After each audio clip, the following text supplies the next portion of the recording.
Hello, everybody, and welcome back to the fifth episode of the United Ramble. I think it's the fifth episode anyway. It took a couple of days off of the weekend, so that's why there was no video, and we are just back today. And today we're going to be talking about something which I've touched on in not all the videos, but certainly a good two or three of them, and that is a situation surrounding Donny van de Beek. Yeah, for those of you who don't know, and I wouldn't blame you if you didn't know, we actually signed Donny van de Beek this summer. Yes, you are correct. We did sign a midfielder. We signed him from Ajax for £35 million, and he's barely featured. Despite the fact when he has come on, he has impacted the game, and we've looked better. For example, he came on, I think it was against Crystal Palace against them, and actually scored in his debut. Despite us losing that game, he comes on, impacts it, and he has played well since then. I do know that he is travelling to Leipzig this week, obviously to play in the Champions League squad. Play in that Champions League game, or at least be involved. So that's a bonus.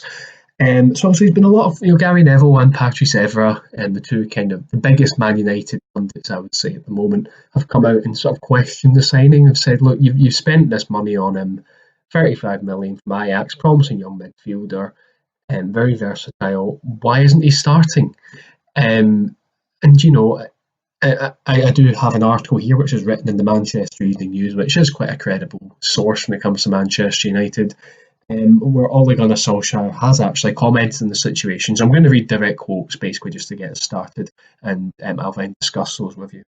Just before we get into the quotes, just to give a summary, Solskjaer has basically said the reason he's not playing is because of the form of other people in the same position, suggesting that they're playing too well at the moment for him to be included.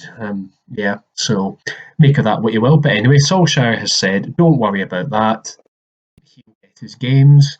It's easy to say who should be playing and difficult to say who shouldn't. Biggest quote, but anyway, that's what he said on the issue. Basically, what he's getting at is he's saying Scott McTominay and Fred are playing too well for him to be included in the team, which does have some merit. They played very well against Newcastle and also PSG. The Newcastle game, anybody would have beaten Newcastle. I know the video I did last week on this game, and I was quite jubilant about it, and rightly so. It was off the back of it. But anyone could have beaten that Newcastle team in that day. We could have put, the youth team out and we'd still have beaten them 2-0. They were that bad, or 2-1 even. This does have some merit in the sense that Paul Pogba's not even getting in the team, but Paul Pogba was part of that team that were battered 6-1 off Spurs. So Paul Pogba missed the following game, which was Newcastle game, but a lot of the team was changed. He didn't play the PSG game because we played Scott McTominay and Fred, who are defensive-minded midfielders, to counteract the PSG attack, which is fair enough. PSG are a better team than us. But to suggest that Donny van de Beek can't get in the team because of Fred and Scott McTominay is ridiculous. We should not be starting Fred and Scott McTominay for every single game, because not every team we play is going to have the quality of PSG. So we did the same against Chelsea, which I don't think we should have done. Chelsea aren't that great. Chelsea proved that in the match. So I'm not even going to discuss the Chelsea game because it's one of the worst things I've ever watched. And I struggled through it. But anyway, so we started with those two. There was no creativity. Pogba didn't start either. I've not really got a problem with Pogba not starting at the moment. He's done nothing this season, let's be honest. He came on and did okay against PSG. Everyone said what an impact he had, but I thought that was quite overrated, to be honest. Pogba doesn't want to be there, fair enough.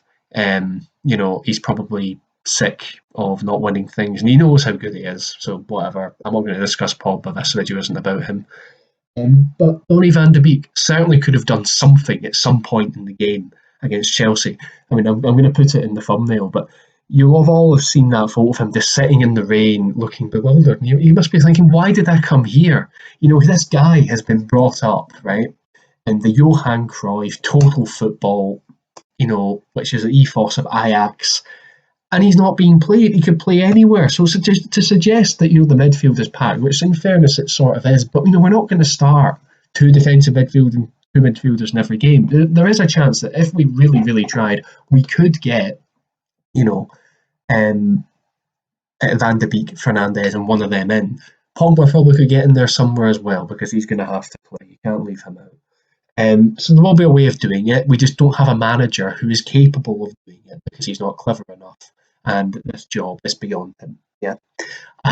Good result midweek, but I was, when I did that video last week, I said what a good performance the manager got it right. He did. But the more I thought about it, did he really do anything? Which was surprising. He looked at PSG and said, "Yeah, they're better than us. Let's put two defensive midfielders in, counteract that," which he did. Fair enough. Most managers would do that. PSG were poor. And then he thought, okay, we've got Rashford, who's a fast player, and a couple of other fast players. Let's get PSG on the break.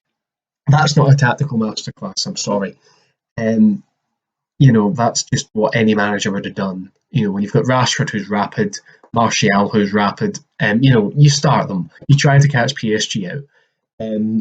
Yeah, so I can see why. I mean, I'm kind of rambling again here, which often happens in these videos, and I'm sorry. But yeah, I feel sorry for Donny van de Beek. And to be honest, I wouldn't be surprised if we lost him in January, even on a loan back to Ajax, because it's just ridiculous. Why did we bother signing him? Um, you know, if he is versatile, as I say, he's been brought up in the total football. So if we want to play him as a more defensive midfielder who can do a really good pass through the middle, good few dribbles, kind of make things happen, then do it. Bring him in. And it's a load of rubbish what Solskjaer is saying that he can't get in because of Scott McTominay and Fred. Because if we're playing Fulham, why are we playing with two defensive midfielders? Why? Pogba's off form. Put Donny van de Beek in and give him a go. This is really, really unfair, and we're ruining this young man's career. And you know what? If we don't play him, I hope he leaves, and I hope he proves us wrong, and I hope he does it in the way that Jose Mourinho did a couple of weeks ago, and he battered us 6-1, because Mourinho deserved that. He was treated like shit by the club. He wanted to sign new centre backs and was told that Phil Jones was better than Alderweireld.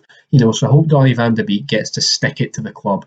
Be it I would rather he did it at Man United and say, "Yep, this is what I can do. This is why I was bought. You should have started me earlier. If you had done, we'd have beaten Palace. We'd have beaten Chelsea.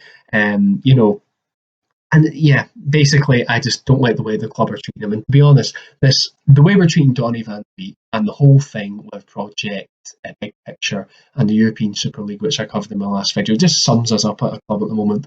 We are a horrible club, and we treat the fans and some of the players, not all of them, because they are on big wages, some of them ridiculous wages, but players like Donny van de Beek, people who care about the club, and I've got no doubt he cares about playing, we treat them like they're something under your shoe.